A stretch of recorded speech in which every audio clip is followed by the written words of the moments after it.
नमस्कार मित्रांनो, काल आणि आज बांगलादेश बॉर्डर येथून किती गाड्या निर्यात झाली आणि त्याला बाजारभाव किती मिळाला याविषयी थोडक्यात माहिती जाणून घेऊयात। आणि मित्रांनो, जे बांगलादेश जे घोडडंगा बॉर्डर आहे हे बंद करण्यात आलं आहे, ही अफवा खरंच सत्य आहे का असत्य आहे आणि मित्रांनो ही अफवा कोणी उठवली याविषयी थोडक्यात माहिती घेऊयात।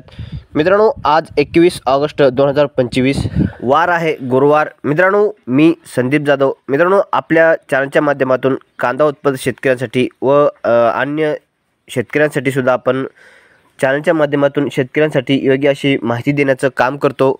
मित्रांनो, काल एक अफवा उठवली गेली की बांगलादेश बॉर्डर हे बंद करण्यात आलं आहे, की तेथील शेतकऱ्यांचा कांदा आहे आणि तेथील सरकारने बंदी घातली आहे। मित्रांनो, हे माहिती जी आहे ती एकदम चुकीची आहे।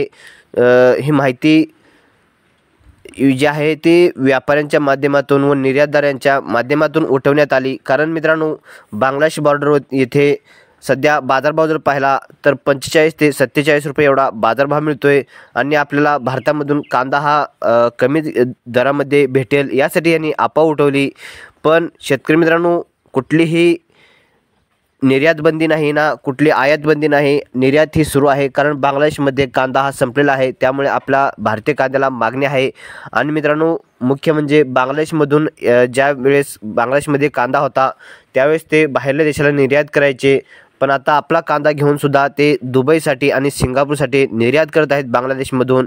त्यामुळे मित्रांनो, आपल्या भारतीय कांद्याला हे बांगलादेशमध्ये वारंवार व दिवसेंदिवस निर्यात ही वाढणार आहे। पण मित्रांनो, कुठल्याही अफवेवरती बळी पडू नका आणि आपला कांदा जो आहे तो टप्प्याटप्प्याने विकत राहा। मित्रांनो, ही अफवा जी आहे ती निर्यातदार व्यापारी जे आहेत यांच्या माध्यमातून उठवली गेली, कारण यांच्याजवळचा कांदा हा सध्या संपत आलेला आहे। आणि मित्रांनो, जो स्टॉक केला आहे कांदा तो सुद्धा खराब होत असल्याने शेतकऱ्यांनी कांदा हा बाहेर लवकर काढावा आणि आपल्याला बाजारभाव कमी करता येतील आणि आपल्याला कांदा कमी रेटमध्ये खरेदी करून जास्त रेटमध्ये पुढे विकता येईल। आणि मित्रांनो, जे अन्य देश आहेत याच्या मधून सुद्धा आपल्याला मागणी वाढलेली आहे। जे देश पाकिस्तानकडून कांदा घ्यायचे तेथून सुद्धा आपल्याला मागणी वाढलेली आहे। मित्रांनो, पाहूयात आज घोडडंगा बॉर्डर येथून किती कांदा गाड्या निर्यात झाली आणि त्याला बाजारभाव किती मिळाला। मित्रांनो, 21 ऑगस्ट सकाळी 8 वाजताचा हा रिपोर्ट आलेला आहे घोडडंगा बॉर्डर येथून। मित्रांनो, घोडडंगा बॉर्डर येथून काल 19 गाडी निर्यात झाली होती, म्हणजेच काल संध्याकाळपर्यंत, आणि टोटल मिळून 36 गाडी ही निर्यात झालेली आहे। मित्रांनो, तुम्ही स्क्रीनवरती रिपोर्ट पाहू शकता। आपण कुठलीही चुकीची माहिती देत नाही, जे आहे रिअल त्याचा आपण प्रूफ दाखवतो तेव्हाच आपण समोर दाखवतो। मित्रांनो, 36 गाडी निर्यात झाली काल संध्याकाळी आज सकाळपर्यंत।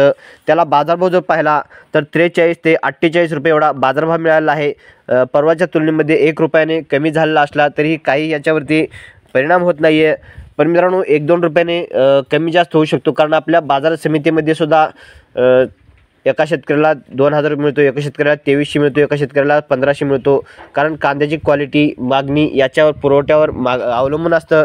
पण मित्रांनो, आजपर्यंत काल रात्री आणि आजपर्यंत 21 गाडी ही कांद्याची निर्यात झाली आहे बांगलादेशमध्ये।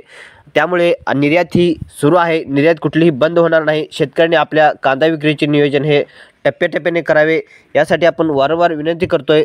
कांदा उत्पादक शेतकरी संघटनेचे अध्यक्ष भारत दिघोळे यांच्या माध्यमातून सुद्धा सांगण्यात आलं आहे की कुठल्याही प्रकारची कांद्याची निर्यात बंदी केली जाणार नाही आणि बांगलादेशला सध्या कांद्याची गरज आहे, त्यामुळे आपला कांदा आणखीन निर्यात होण्याची वाढण्याची शक्यता आहे।